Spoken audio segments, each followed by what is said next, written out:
They briefed us and told us we were going to bomb this little town on the Atlantic coast near Bordeaux, a town called Royan. They showed it to us on the map. Nobody asked why. You don't ask questions at briefings. To this day I feel ashamed that it didn't even occur to me to ask, why are we doing this when the war is almost over? Why are we bombing this little French town when France is all ours?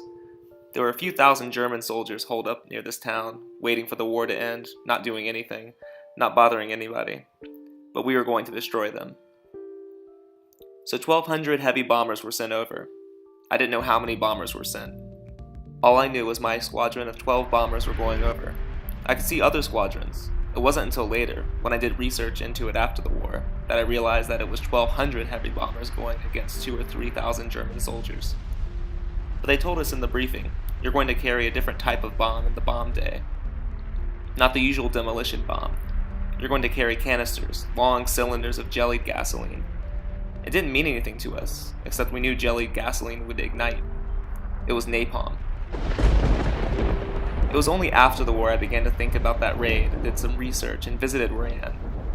I went into the ruins of the library, now rebuilt, and read what they had written about it. I wrote an essay about the bombing.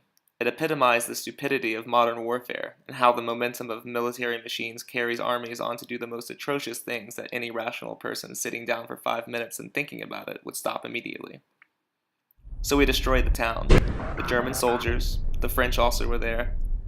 In one of my essays I coupled it with the bombing of Hiroshima, as two bombings that, at the time, I'm ashamed to say, I welcomed.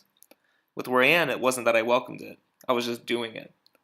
With Hiroshima, I welcomed it because it meant the war would end, and I wouldn't have to go to the Pacific and fly any more bombing missions. C'est le temps de l'amour.